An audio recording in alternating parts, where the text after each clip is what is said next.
Good afternoon, everybody, and thanks for joining us. I hope you've had a great day so far here at the Financial Services Council Regeneration Conference. Firstly, I'd like to thank our sponsors for continued support of this event. And obviously, without them, we wouldn't be able to put this on. So I'm really looking forward to today's session, which has been sponsored by IWG. Thank you to them for helping put this together. For those that don't know me, my name is James Brown, and I am the Director for Global Partnerships for AplyID, and also the former General Manager for FinTech New Zealand. Now, today's session, we've got a great lineup for you. The session title is Building Capability in Tech, and Where is All the Talent Actually Coming From? So what I'd like to do now is I'd like to invite our very esteemed panel just to sort of introduce themselves and just maybe give a few minutes to sort of give a little bit of a feel and a flavour of what their views are around tech and building tech here in New Zealand, and maybe some of the challenges that they're actually facing themselves. So in no particular order, I'll just go as it's on my screen. But if I can just ask each of the speakers just to sort of put your videos on and unmute yourself. And I'd like to invite Carmen's first up. So if I'd like to invite our first panelist, Carmen, just to introduce yourself and a little bit around your views around tech in New Zealand. Carmen. Thank you, James. And yeah, welcome everybody this afternoon. It's exciting to be here to talk about tech talent, something that is really close to my heart. So my background is I've got two companies very much built around technology and data. Data Insight helps businesses leverage the power of their own data and to do that better and faster than ever before. And lots of businesses seem to have lots of data, but no insight. And Valocity leverages data and technology to transform the mortgage valuation and property decisioning process, or everything around the process, to make it better and faster and easier. And so all of these things rely on technology, rely on data, and rely on people, because everything we do is very much around human-centered design and solving a problem that is a people problem. No matter what it is, it's always around people. And so I guess my view is that actually any success always depends on the talent, and it's all about the team.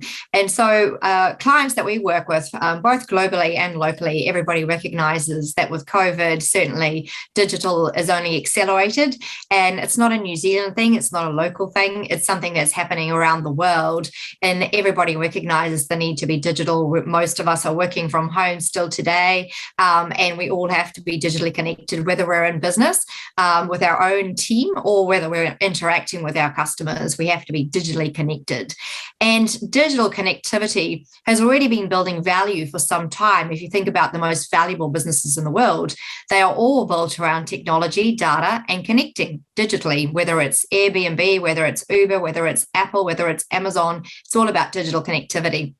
And so I think the talent shortage and challenges were long before COVID, but this has only just accelerated it.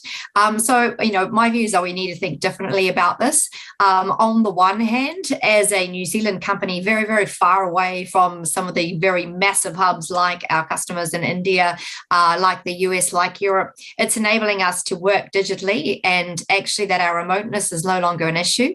As a positive, it's also enabling talent to work from anywhere, anytime. And as a mother of four, that was something that was very exciting for me to carry on working in technology and data, because I can do that anywhere, anytime around children. So on the one hand, it should only be increasing, but I think in parallel, we need to be building that talent. And that's one of the challenges.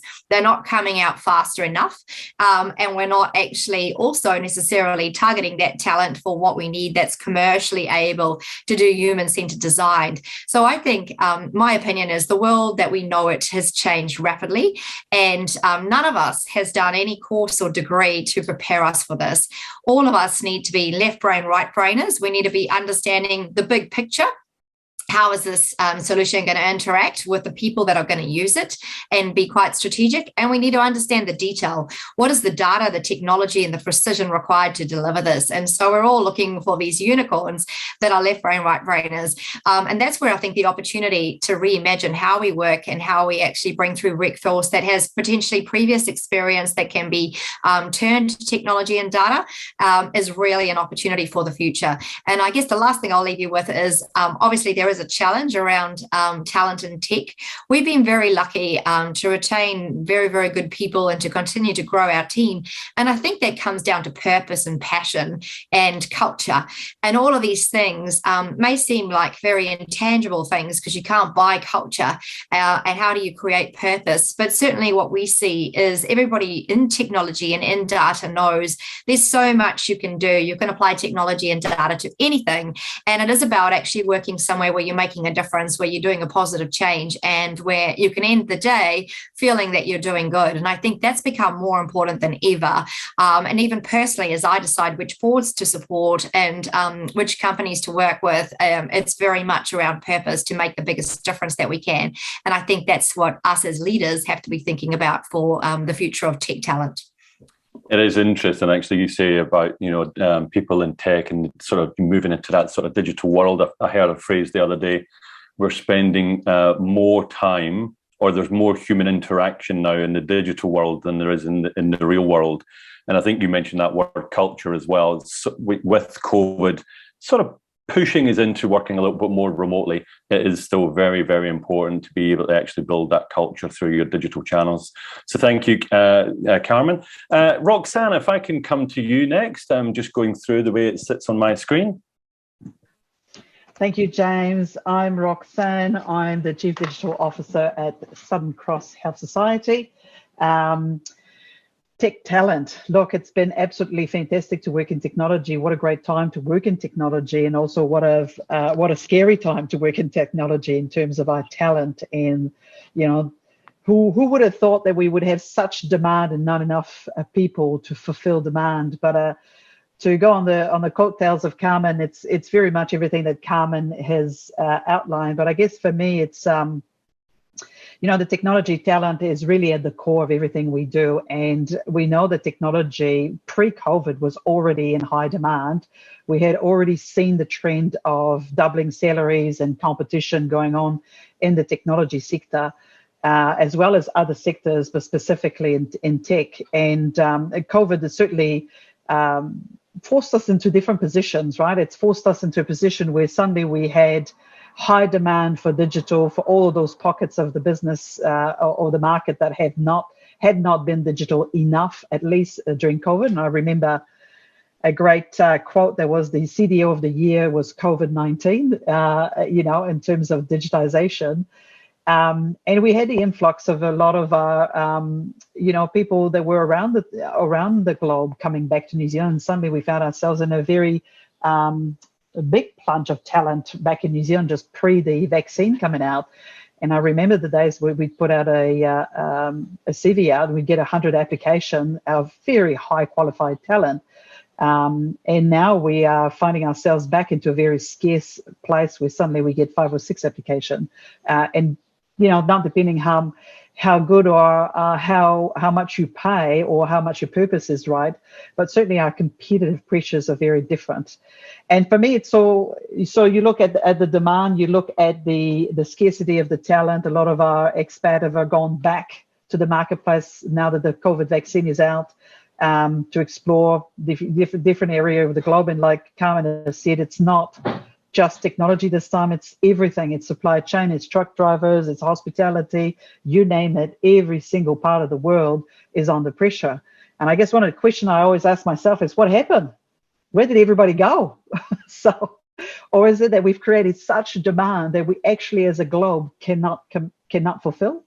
I don't know what the answer to that is, but it's certainly putting different pressures on different markets where, the markets we used to export or try to import talent from, we find ourselves, New Zealand, in the place where we're getting people stolen from to work in different market, because now we've become a place where suddenly we can get people they can work remotely and therefore can work for big American firms or Australian firms being paid at the rates that we can't compete with as New Zealand.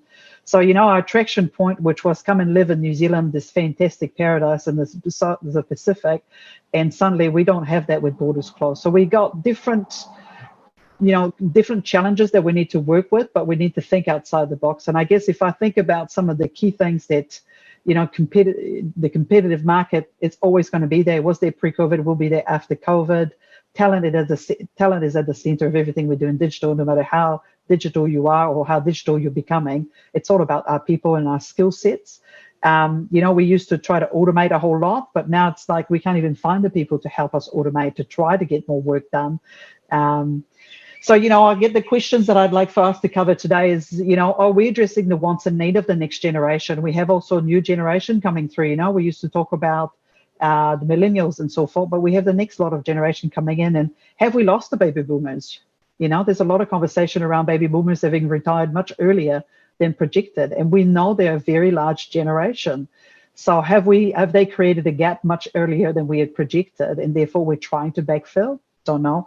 These are food for thought. But certainly, like Carmen, it's very dear to my heart because like everybody, we're looking for talent all the time. But also we changed the way we work. We've created some great challenges in terms of career opportunities for our people by having much flatter structures. So are we trying to address new problem with old tools? We're still looking at salary. We're still looking at, benefits. Are we being competitive, or are we being as thoughtful as we can in terms of finding new tools to address these problems? Is it salary and benefit that's driving the next lot of generation, or is it that we're maybe not in the areas we should be? We talked about diversity and inclusion. Well, are we doing enough to go and get people in different trades to bring them to technology? Are we in our high schools as opposed to just in universities looking for talent the way other trades do? So again, it's just looking at, we've changed the way we work. We changed the way career progression goes. Are we filling that void with new ideas? So I guess it's a bit of the topics that for me are very dear to my heart as well. I don't know that the old tools are going to fit the future for us, not when we're competing globally. So what's New Zealand's view? What's our position? How can we combat the Apples and the Google of this world that come and pick our talent in New Zealand and still be able to be competitive as businesses globally? So I guess I'm sure I've thrown a few questions in and a few food for thought, but hopefully that's where we get to talk about a little bit more today. Fantastic. I've just made some interesting notes. I really like that, actually, the old tools. I really quite like that. Thanks for the time being, Roxanne. Leo, if I can come to you, please. Thank you, James. Thank you, Carmen and Roxanne. That was really interesting to listen to. I feel that there is a great need for talent coming from businesses and many other organizations, and that straight away calls upon me a certain sense of responsibility working at a university to develop this talent. We are working quite hard at universities to prepare our students for the digital world. There are programs being set up in business analytics, digital marketing, data science, etc. We're trying to keep up with the demand in business, and we're contributing to closing the gap a little bit between the demand and what's available, but we're certainly not keeping up. I believe there's a number of reasons why it's difficult to keep up. One of the reasons is getting this new digital generation interested in working in the digital marketplace. Much of that has got to do with programming, analytics, quite fundamental harder skills. So one thing that I really find important if I look around in New Zealand is not just the contribution of universities, but as Roxanne alluded to, it starts at primary school and secondary school, getting kids interested in not just tech, but most fundamentally into mathematics, because that prepares them for a career in computer science, in analytics, in statistics, in the digital field. And I do believe there's a lot of improvement possible there in terms of mathematics. If I look at my own two kids, some of the education that they're receiving now, I don't want to sound old, but it's not as rigorous as it used to be. Whether you're from Netherlands or New Zealand, I think that applies. That's been going on in quite a few countries. Having said that, once we do capture children from, or capture the interest, we shouldn't be capturing the children, but their interest into the digital world and analytics, we can prepare them for a career in university. I think the point of diversity is quite important there also. If we want to do anything to improve equity outside addressing the housing crisis in this country, I think it would be improving math education in lower decile schools. That can give a boost to a whole generation of kids that otherwise would not be going through to the right programs in university. So promoting that at that level is important. I also think universities have a great responsibility. I can see a transitioning happening at my own university, but also at other universities. There has been a long period of time where we're very much focused on a single discipline, very much focused on publishing. We still need to do that. We need to advance our different disciplines, whether it's computer science, chemistry, medicine has become quite important recently, but we also need to work together across disciplines and together with businesses, with governmental organizations in, universities always have long, difficult terms for things. We call that transdisciplinary type of working. I do think the idea behind it is quite important, that we work together to have rounded off people who can work in digital. Someone who's great at programming also needs to understand business strategy and how to implement solutions to the right business problem. So we need to be working across these different silos that we have created within universities and across our society. So I've been chipping away at the silos within the universities. I've been doing my best there. I think the other point would be just how can businesses and universities collaborate in a mutually beneficial way. I think that's quite possible. Universities can learn a lot from businesses, what we should be teaching our students. Some points we're ahead, other points we're behind. In the practical application, businesses are usually better, otherwise they won't be around for a long time. On other points, we can come up with new insights that may help business, but also connect business to the talent pool that we are developing at university. So it's a mutually beneficial relationship that I think should be explored a little bit more than we're currently doing. But in general, if I would sum it up, it takes a village to raise a child, I think is a saying. It also takes a nation to develop good students. I think there should be collaboration across primary, secondary school, across universities, across businesses and governmental organizations. And if anything, it would be great if some of the walls that have been built just get demolished during this period of digitalization. Yeah, great point. I mean, I think it's having that opportunity, isn't it, for business and the sort of the education sector to come together to actually, it's both in recognizing that there is a bit of a problem and then working together actually about how do we actually solve that. Fantastic points. Thank you, Leo. And Blair, to you, if I could just get you to introduce yourself and a little bit of an overview, that would be great. Cheers, James, and kia ora, everyone. Look, thank you. Certainly, it's just quickly introduction to myself. My name is Blair Turnbull. I'm the CEO for Tower. A lot of you know Tower. We've been around for 153 years, but that model has probably changed more in the last 10 years than the previous 143 years. And maybe just explain that a little bit. A traditional insurance model usually involves a lot of agents, a lot of brokers, distribution through banks or the like, and that has really been put on its head in the last decade. And increasingly, it's now digital and data. So where previously we would have spent around half of all of our expenses on people power, we now spend that on digital and data. And just to bring that to light, Tower itself as a business over the last year, we move around 1.7 billion pieces of data on a regular basis to help us price and to also to help customers do their servicing. When I kicked off my degree, Leo, at Otago Uni, I think when I started out, I remember working for ANZ, and we did about 5 or 6 releases a year. It was quite exciting when one of the releases went. We all sort of celebrated and had a big night out. I think as of the last look, I think we did 222 releases in the last year. Pretty much you do them on a daily basis. And it just reflects how different business models are today than what they've been in the past in a traditional sense, such as insurance. That does mean, as we're all discussing here, it's a feverish war out there for talent, and especially in the digital and data space. And I do think, you can sit here and moan and groan at the government and say, where are my visas? Where's this? Where's that? Where are the incentives? Alternatively, you can just control what you can control and look at the problems in a different way. And certainly over the past year or two, we've looked at how we attract the talent in a very, I believe, in a very innovative way.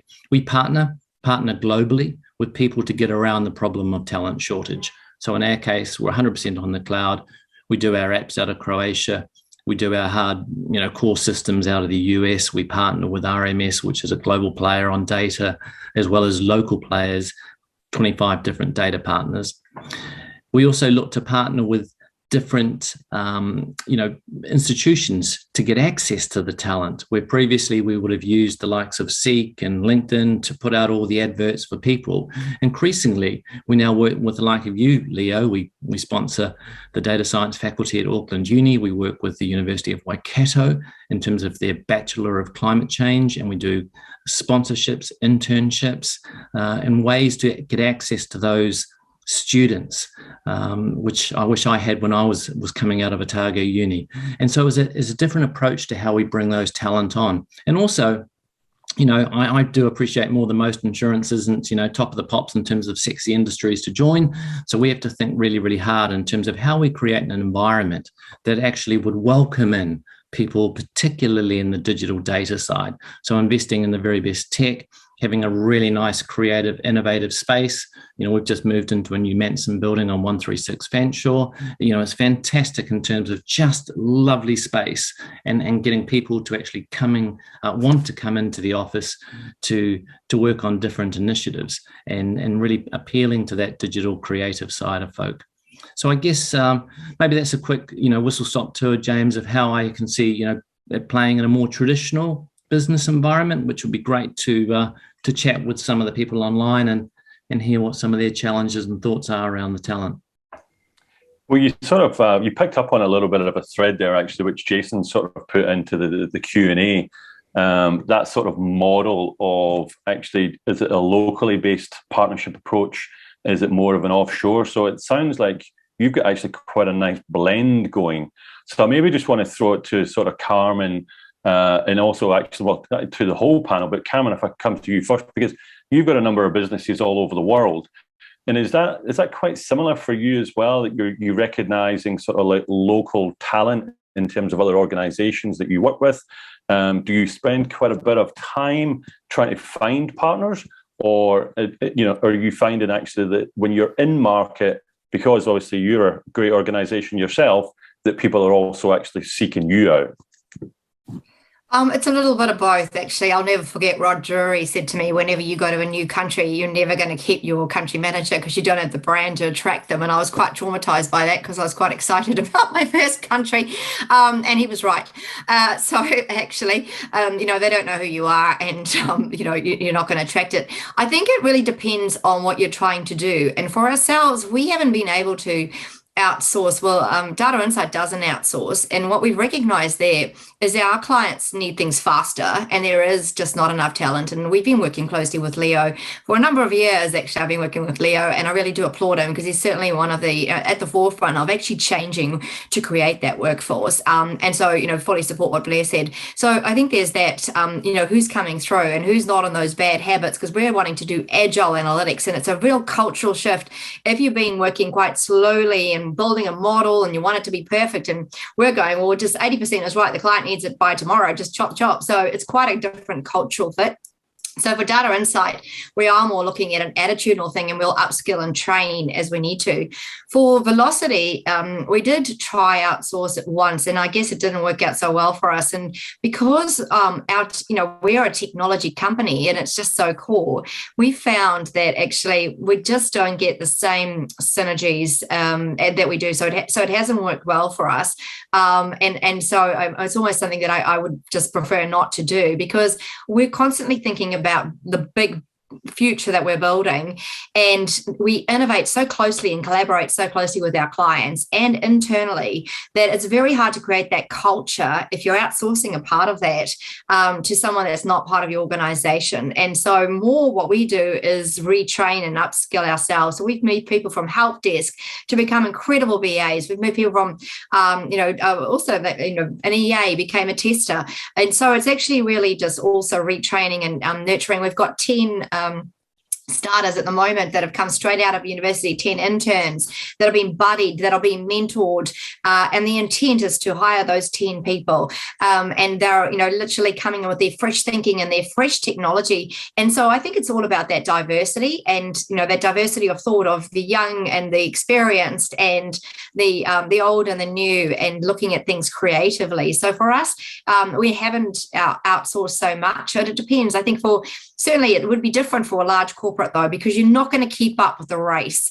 And if you're not a technology and a data company, you're never going to be able to do that cultural shift to become one just by doing it all internally, because you've got too much of the existing thinking and you don't have the benefit of that creative thinking to problem solve. And to go fast, to do digital, you have to be creative and you have to be problem solvers. And it's interesting, we do design thinking, and we often host a corporate client and we do design thinking, and we go through the customer journey, and then we take the post-it notes and we go, what do we think is quick and easy, and what do we think is going to be hard and challenging? And it's always the opposite, where we've done this with the large corporate client. What they think is hard and challenging, we think is quick and easy, and vice versa. And that's where that's so complementary to go. Actually, to deliver, it's about combining the talent together. So I think it depends on your organization. For us, because of our strong culture of a single team and executing and better never stops values and ongoing innovation, it's much more of an internal thing for us. Cool. And Roxanne, I mean, from your point of view, health, obviously, the Southern Cross, COVID's certainly been a big topic in the last little while. But I think to Leo's point earlier on as well, it's like, getting talent, holding talent, and as Carmen and Blair have also said, that sort of, it's, that's might be your core product, but what other things is the business offering, the new office, etc., that culture that keeps people there? What are you seeing at Southern Cross, and what have you, in the time that you've been there, have you implemented some changes in order to not only retain, but actually to attract as well? Yeah, it's a very good question, actually. I think for us at Southern Cross, because we are not-for-profit, we're all about our membership. We have a fantastic purpose that people really align to. They don't see us as a big, large corporate lining up the pocket of stakeholders, but actually every dollar we can make, we turn back into the membership. So for that, the purpose is fantastic. We've invested a lot of money in our leadership. So in the last 2 years, we've had a lot of restructuring, going down to agile ways of working, doing a at-scale sort of agile ways of working, completely bringing some fantastic leaders in, even in technology, because we needed to move away from having technical leaders to actual people leader, because you can have the best technical person in the team, but if that person is not able to talk to their people and actually make them feel engaged and empowered, it doesn't matter how deep knowledge they've got, they just haven't got a team behind them. So that big change to moving from technical leadership to actual people leadership, and still having your technical leaders in there, but actually if they're not good with people, then right role for the right place in the right environment. So we did a lot of change in that, and it's actually quite interesting because we've just done an engagement survey and we've actually been hitting high scores, and that's telling us that what the feedback is that our leaders are great. People actually are coming to Southern Cross, they are sticking in, but the reason why they leave is because of career development, or because they've been tapped for much bigger money, especially in the younger segment. money talks. And so if you can do the same job somewhere else for, in some cases, 50% more, we're quite competitive on our salary, but apparently not as competitive as other banks. But, and what we've seen is actually some people returning back to us saying, you know what, the money is one thing, but if the culture is really poor, I'd rather take less money and stay in a good culture. So we know that and that's what I meant with the old tools. So we know that good investment in your leaders, a good decent salary for the job that you're doing, a great purpose for people to know what they're there for and what's their purpose of getting up every day. It's just not enough, and I feel for any brand that doesn't have that, because already if you do have it, and I do believe Southern Cross has this, it's just not keeping the retention. We're still seeing the drop off. And I think we're doing another analysis on this. We can say, well, we'll match with more benefit, but guess what? Every single conference I'm at, everybody's doing the same. So at what point is you can match your benefit, but then the others are matching their benefit, and we're just not getting on the same page. So I think we're looking more towards as to how do we develop our people. I think career progression and career pathways is a big one for technology. I do agree with Carmen, what she was saying. What I'm seeing is certain trade has certain times. I remember 2 or 3 years, you couldn't get anybody in data, and you needed to pay like a grad coming out of uni about $200,000 a year with no experience whatsoever. You couldn't get a data scientist if you tried. In fact, data is actually not the area we're having a lot of issues with at the moment. Software development is where we're having an issue. Automation testing, those basic back core technology roles. Cybersecurity, oh my God, right now, cybersecurity, an explosion. And so there's different trades at different time, and it all depends on the market situation. So I guess a little bit of what Carmen was saying, what we've done right now, because, you can't make up people. We can't clone them yet. So although if someone's got technology about that, let me know. So what we're doing is choosing the right pieces of work, because what you don't want in your retention, so attraction is one thing, but to retain people is making sure you don't run down the staff you've already got. People are exhausted because they're trying to backfill your vacancies, and therefore they're being stretched on doing more work to compensate for the fact that you have talent leaving. So we want to make sure is the work balance, reduce the amount of work and push back some of the work demand, but also making sure that we pick the right pieces of work and externalize the pieces of work that actually make sense to externalize. So if you do an upgrade or something and you have a short, sharp, finite piece of work, it's fine to do it with managed services and your partners. But if it's something you're building in-house, like data, or you're building models or things that are more like the website and you're more continuous improvement, then that we're doing in our squads. So we're trying to be very purposeful as to where we put the work. And that seems to be creating good balance. So we, in some cases, lead with other partners doing the work, and in other cases, we do ourselves. And we've gone back into other markets as well, because as people are coming to New Zealand picking our pool, we're also going back to look at work enhancement in other countries to see where else can we just get some enhancement on the pieces of work that are very important to us. So I guess that's a bit of how we're dealing with it at the moment. I guess it's as good as I've got it. So I'm hoping to get better ideas as well today.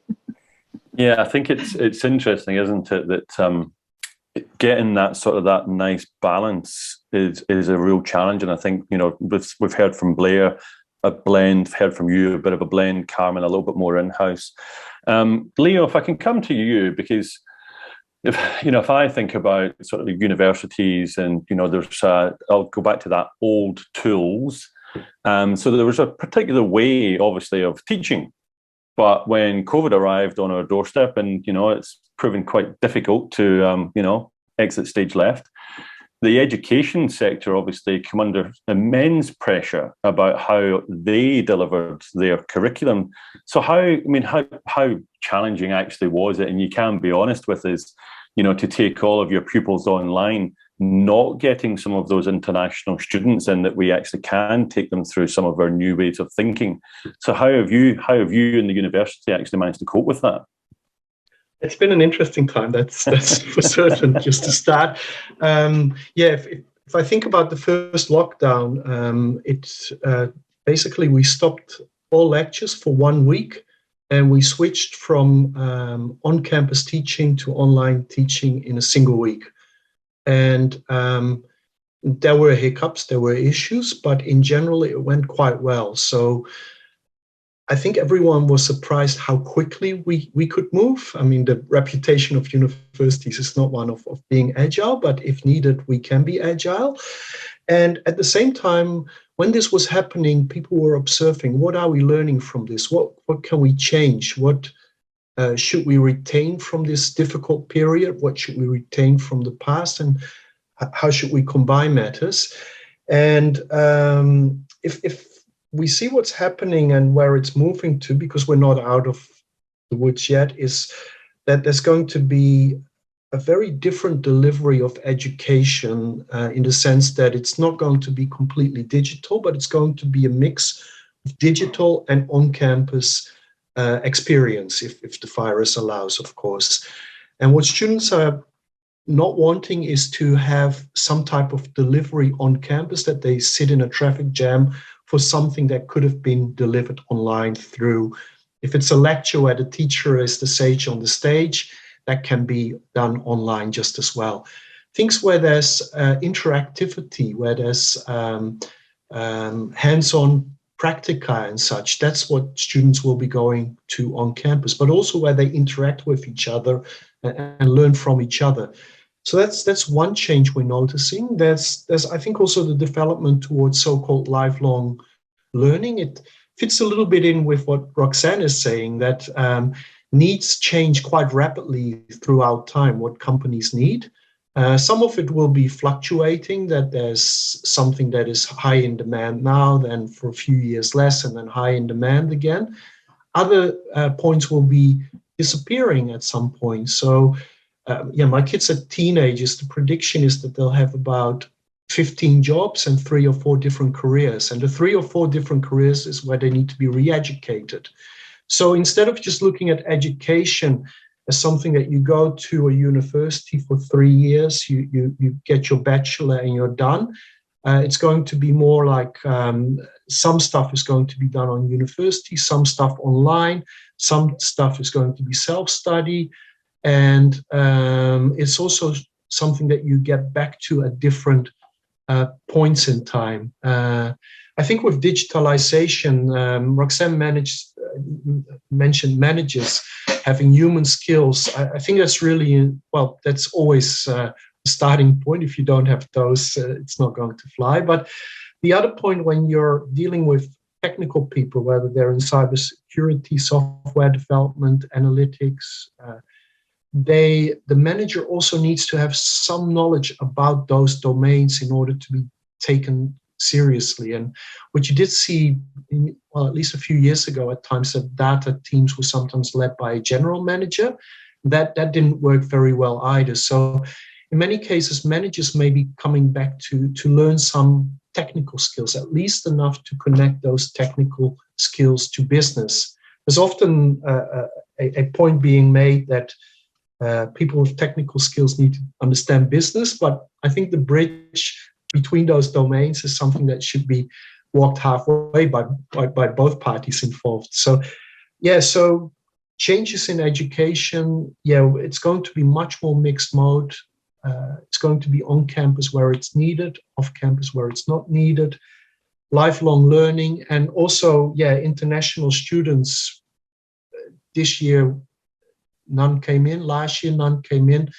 22, it's not looking like it's going to happen the first half of the year. So the local market has had more attention, but at the same time, there's also online teaching going on towards international students. So in that regard, the university is digitizing also. So we're to some degree practicing also what we teach. So that's I think a nice development. Yeah, but, Sorry. No. I think what I was going to just pick up on is that there seems to be a little bit of a theme coming out as well, because although we might have a little bit of a challenge in terms of finding talent, but what I'm hearing is that when we've actually got, the phrase there, lifelong learning, personal development. I mean, I won't mention any names, but I mean, I've been in organizations where there's a lot of talk around personal development, but it doesn't really get implemented.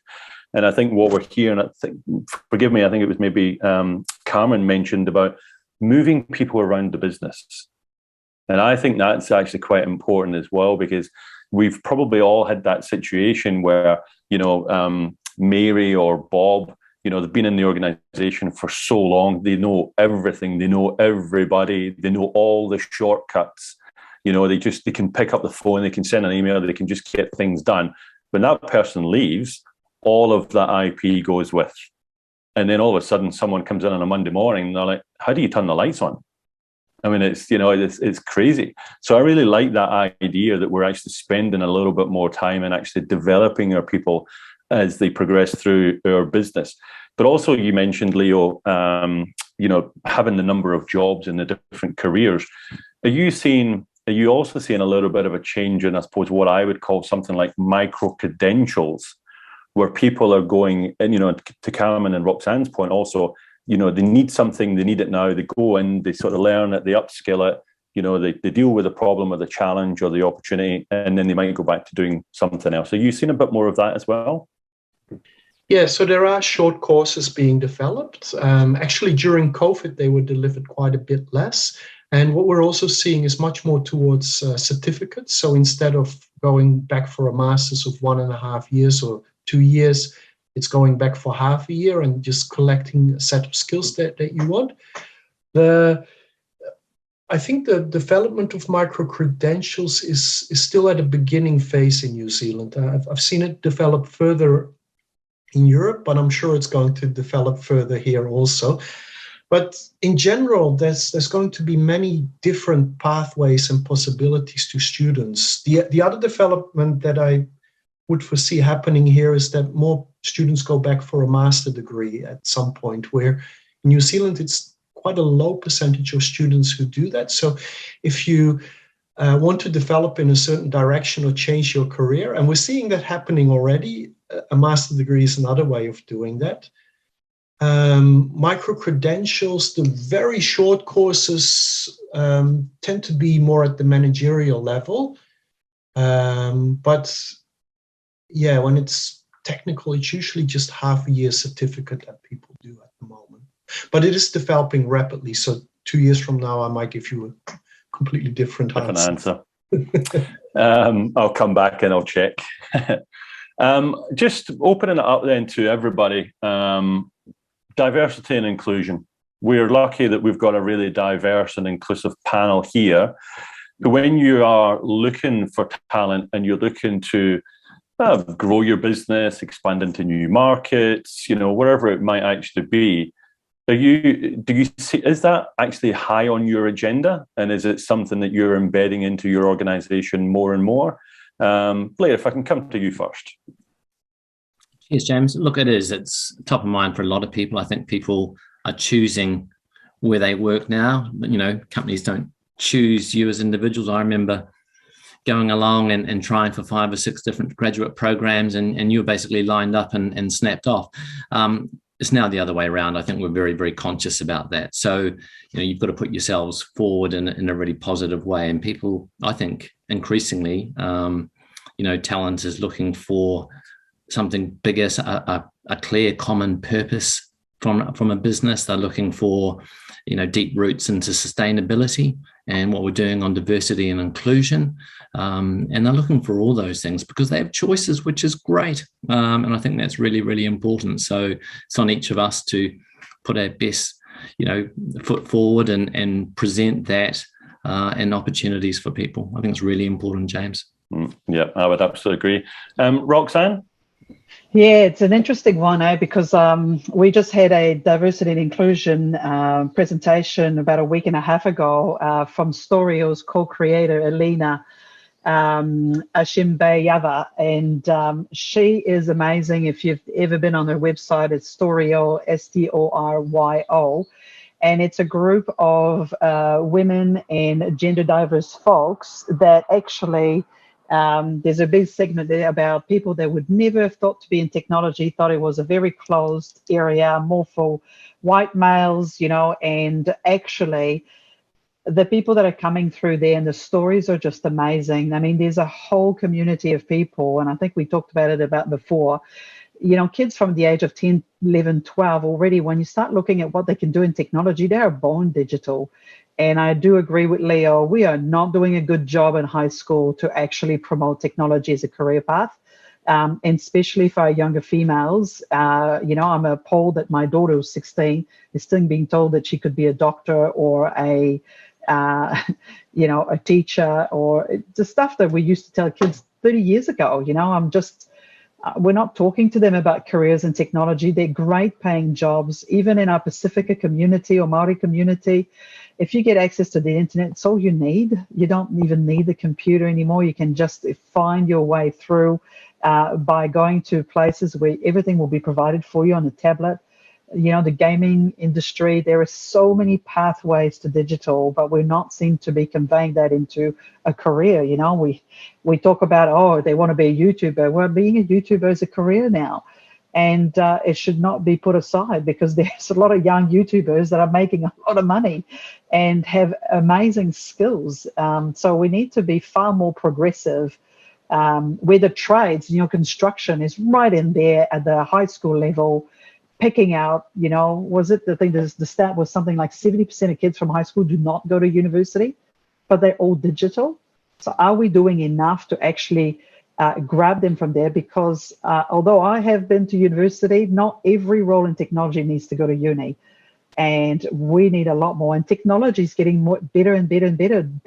Gone are the days of the deep dive coders. Technology now becoming far more workflow oriented. It's a lot more about analytics and data. There's a lot of opportunities for different diverse group to come into this sector. It's not a deep dive into dark boxes with glasses. It's so much easier now to be in digital. So we need to do a lot better in New Zealand to bring that younger generation in and creating opportunities for them to see what a career in technology could look like, or else we're never going to foster that pool of talent that then will serve all of us, right? So I'm a big advocate of that. How we do it, we need to really do something more than what the government's doing at the moment. Yeah, and I know James has talked about this before. Yeah, it's an interesting one, because I think I remember actually in my old role at FinTech NZ, we did a panel actually the very first lockdown, and it was actually 5 ladies.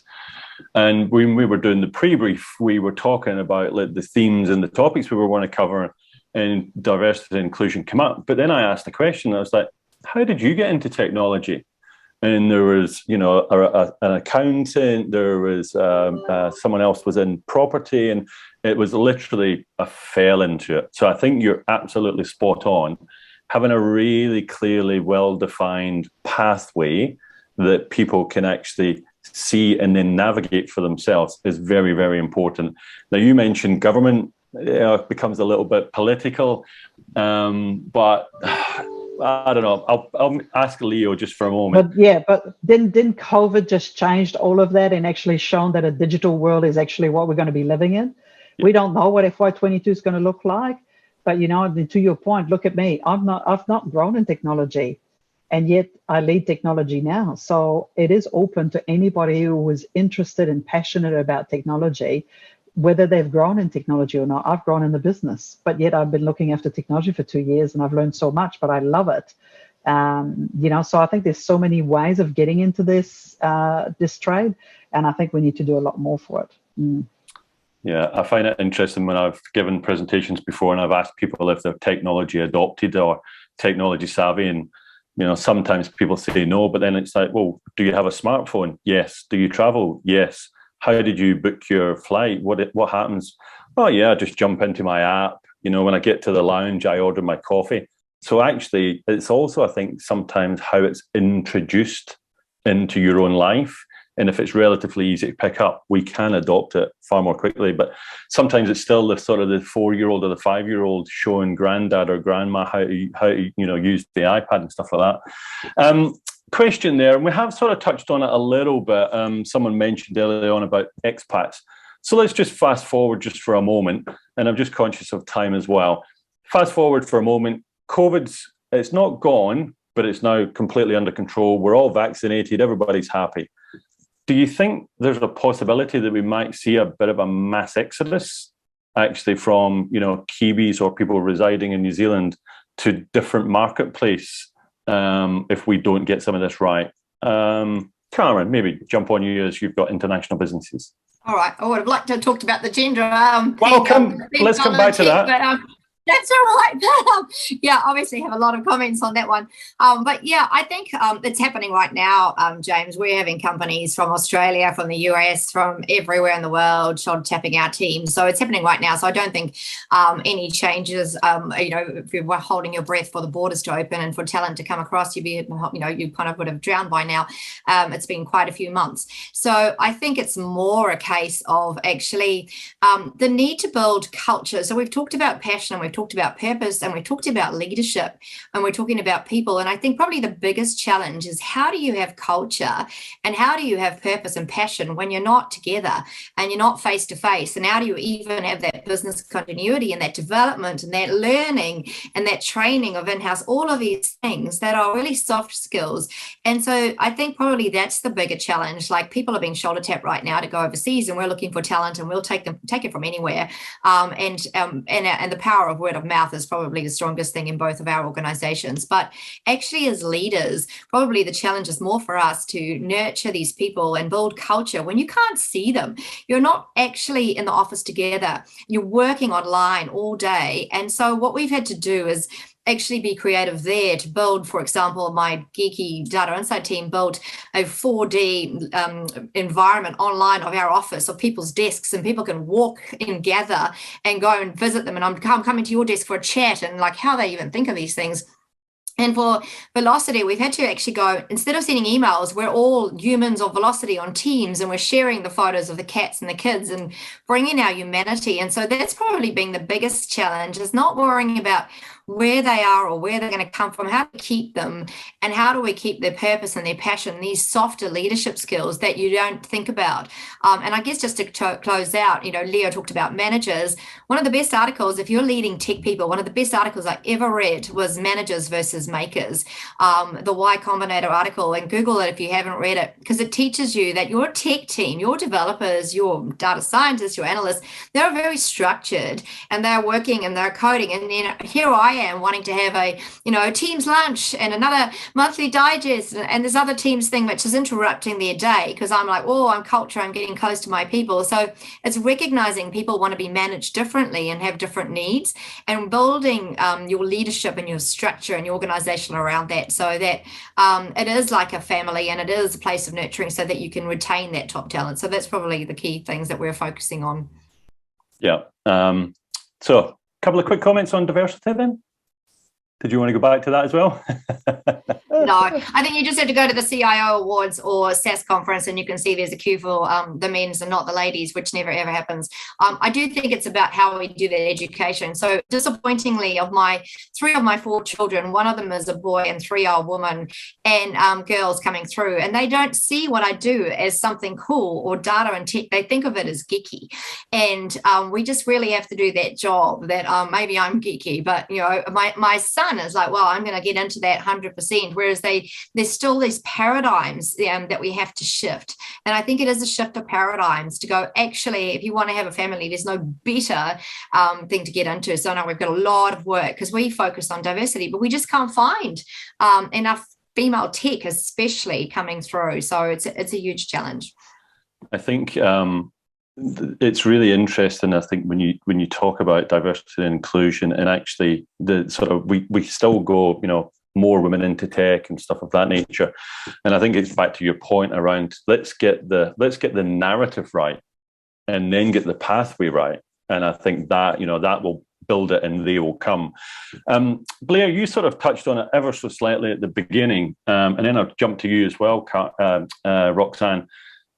Industries being sexy or not? I mean, in terms of some industries, do you find it a little bit more challenging in the insurance sector, or not really? Look, that's probably just me spouting away. I wouldn't, naturally enough, we're working very, very hard to create an image that it is relevant, and it can be a really good option for people. And crikey, I've spent the last 25 years traveling the world and seeing different cultures in Asia and Europe and the UK and the US on the back of an insurance industry. So naturally enough, I'm clearly biased. It's been wonderful, and it's been a privilege to be part of that industry. Having said that, I think the way that we're embracing digital and data and the way that we're embracing talent now is actually putting a different perspective on it. And I just look across, who would have thought accounting software would have been fun, but Xero has made it fun. Fisher and Michael, have done it on whiteware. They've done it on health as well. So we know that, lots and lots of wonderful examples of industries changing, no more so than logistics and main freight and the like. So it's how you put a view on it and how your people represent that. Definitely, I clearly think insurance is sexy, but there you go. Excellent. And Roxanne, from your point of view, again, challenging or not too much? I think in a sense the health sector has actually probably been quite attractive, especially in a pandemic. I think people want to come and be part of something that, how do we make New Zealand live their healthiest life? So I think for that, not difficult. Again, it's not the attraction. The issue is the retention. It's when they realize that though the purpose is great, the systems are still very archaic, and, we're a slow corporate. Not everything is like a new business. So even though the purpose in the work is interesting, it's always about how do we keep those younger people coming in thinking that, they'll make changes every 5 seconds. And then you go, oh, but hang on, we've got this, what we call history system. What we find is that maybe the patience is a bit shorter in the younger segment. And that's why I think, do we have a generational change here? How I look at my kids who are 18 and 16, they have no patience. If it doesn't work in one click, forget it. And I'm thinking, I'm starting to see this in the younger developers that we're getting. And so they're looking for startup type environment. They've got huge amount of competency and skills, but they're not favoring the larger businesses. Is that very different? Was very similar when I was in a bank. I don't know, maybe again it's thinking about how do we create an environment for them to be able to flourish into whilst still having to deal with very old systems and things that don't necessarily work when you want to, and things that take time. So I don't know that insurance is the issue. I think it's more, large corporate not moving as fast as they want to, and I don't know how we solve that. Yeah, I think, I don't know if anybody's got a comment they want to jump in, but I've certainly seen a bit of a migration from large corporate to smaller organizations, because the generalization is that they can move a little bit faster. But I think where big corporate's doing really well, certainly I've seen quite a lot of it here in New Zealand, is partnering. So it goes back to that. So, you mentioned a bank. So if I think about sort of a large, complex organization and its DNA, it knows parts of its DNA doesn't necessarily work. And historically, they would have tried to resolve that and spent a lot of money trying to do that. Now, because of open finance or open banking, and it's still evolving, you just take that little bit of that DNA out and you just plug in someone else. And all of a sudden, you're able to actually deliver a far better customer experience. Blair's done a fantastic job of that, even only in the last sort of 6 or so months with some of the partnerships that he's created. So I think that we are, and your organizations are thinking differently about how we do that. And it comes back to the old adage, the customer. A lot of organizations talk about it. You're actually doing it. So we've just got a couple of minutes left. Leo, if I can come to you, you've mentioned hybrid models. You've mentioned different ways of learning. If you wanted to put your future hat on, where do you think we're going to see education or the education system moving towards? And let's say, I don't know, 5 years time, 10 years time from now. Well, let's I think, and you've only got 1.5 minutes to summarize. Okay, that's good. I think this hybrid model is going to continue. There's going to be a lot more postgraduate education, preparing students for certain markets. The lifelong learning that I mentioned is going to happen. The micro credentials that you mentioned are going to happened. It's not just about getting a degree, but also a certain skill that students are good at. I think there's also a push towards sustainability. So educating students not just about what's possible, but also what is right to do. In that regard, I think insurance companies have a very strong bid for this more conscious generation to make. So in that regard, it's not boring at all, but rather very contemporary. But yeah, the points that I outlined are going to go further and further, and there's going to be, I think, also much more packages of education that give people a combination of talents across different faculties that prepare them for roles. Understanding the culture within a company next to the technology, those will be things that may be combined. And yeah, I hope that clarifies it a little bit, but it's still work in progress. Absolutely. Carmen, if I could just come to you just for the final word, just before we wrap up the session. Yeah, I think the future is a hybrid, and actually, start small businesses. We're now quite a big. I don't know what we call ourselves. We still think of ourselves. We're pretty small compared to the others on the call, but actually, we only grow by partnering and collaborating with large corporates. And large corporates get that sense of achieving and delivering and innovating and doing customer centricity by partnering with small businesses.